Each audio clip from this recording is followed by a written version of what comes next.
जय जिनेंद्र। मैं आप सभी का इस चैनल में हार्दिक स्वागत करती हूँ।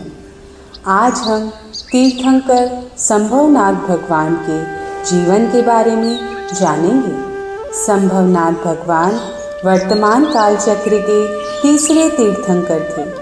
उनका रंग सुनहरा था और उनकी ऊंचाई 400 धनुष जितनी थी। उनकी माता सेना देवी और पिता श्रावस्ती के राजा जीतरी थे।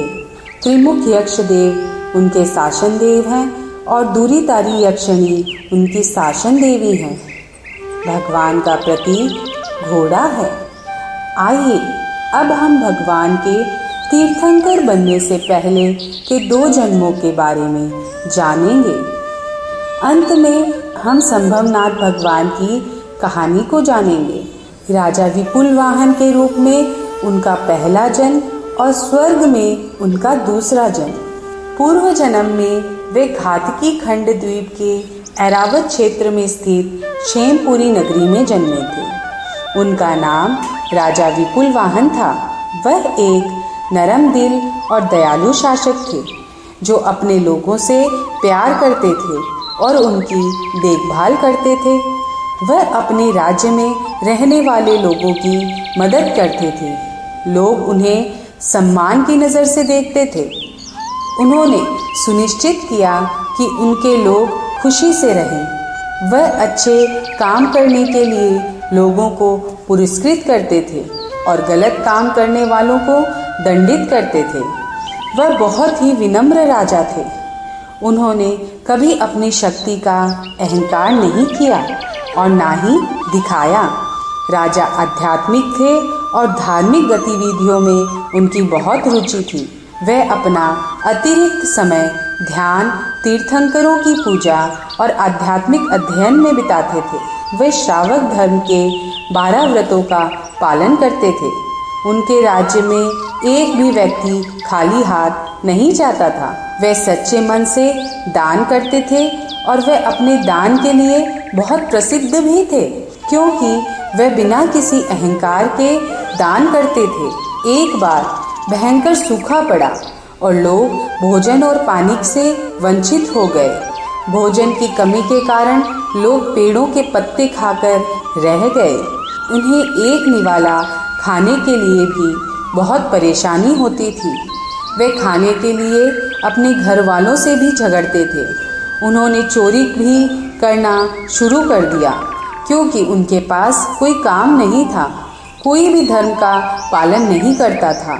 राजा को जब यह स्थिति और प्रजा का व्यवहार पता चला तो उन्हें लगा कि अपनी प्रजा की रक्षा करना ही उनका कर्तव्य है।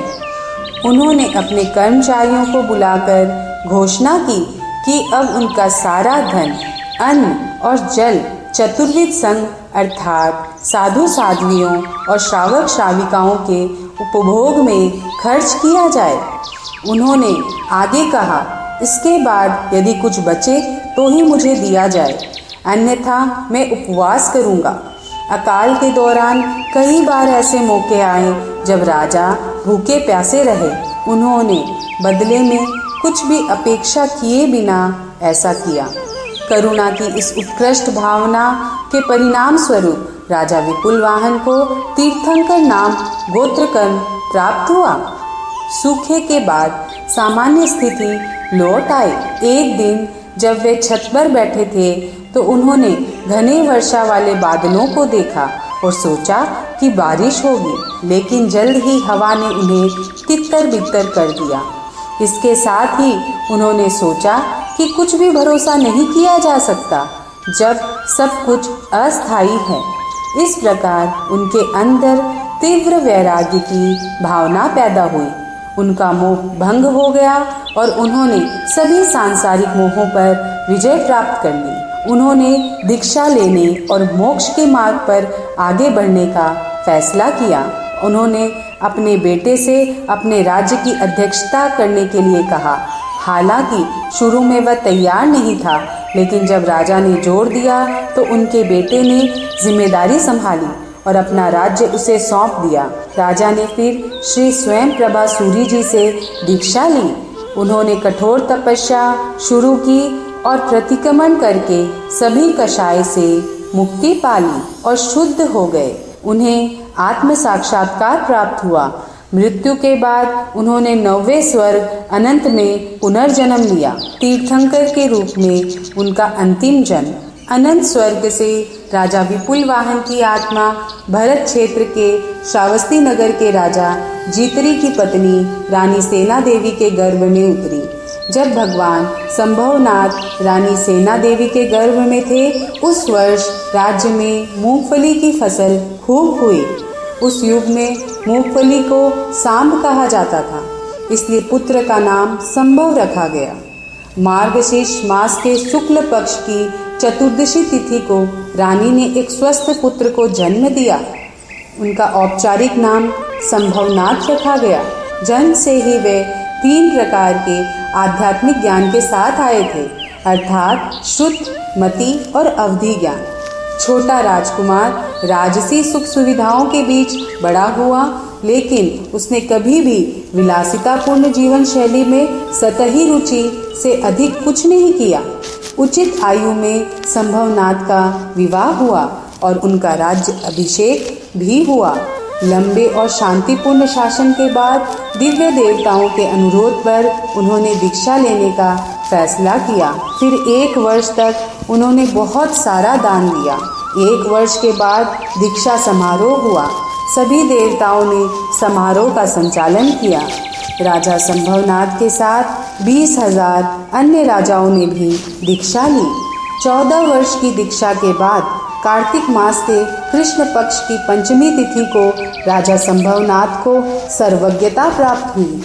सर्वज्ञता प्राप्त करने के पश्चात एक बार देवगणों ने तीर्थंकर भगवान को देशना देने के लिए समोसरण की सारी व्यवस्था कर दी। तब तक कोई भी तीर्थंकर कुछ नहीं बोलता। देशना सुनने वाला व्यक्ति सभी कर्मों के आवरणों को पार करके सर्वज्ञता प्राप्त कर सकता है। तीर्थंकर की वाणी में इतनी ही शक्ति है। वह वाणी अज्ञान के सभी आवरणों से पूरी तरह मुक्त है। इसलिए तीर्थंकर नाम गोत्र कर्म दूसरों को मोक्ष देने के लिए बाध्य है। वे स्वयं मोक्ष प्राप्त करते हैं और कई अन्य लोग भी उनसे मोक्ष प्राप्त करते हैं। देवगण संवोसरण की व्यवस्था करते हैं ताकि लोग इसका लाभ उठा सके।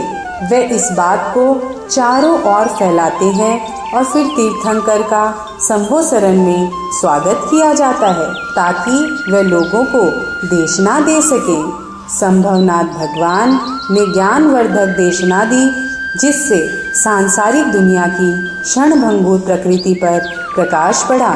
कौन सी चीज़ें अस्थायी हैं और कौन सी स्थायी हैं। केवल शुद्ध आत्मा ही स्थायी है, बाकी सभी चीज़ें अस्थायी हैं।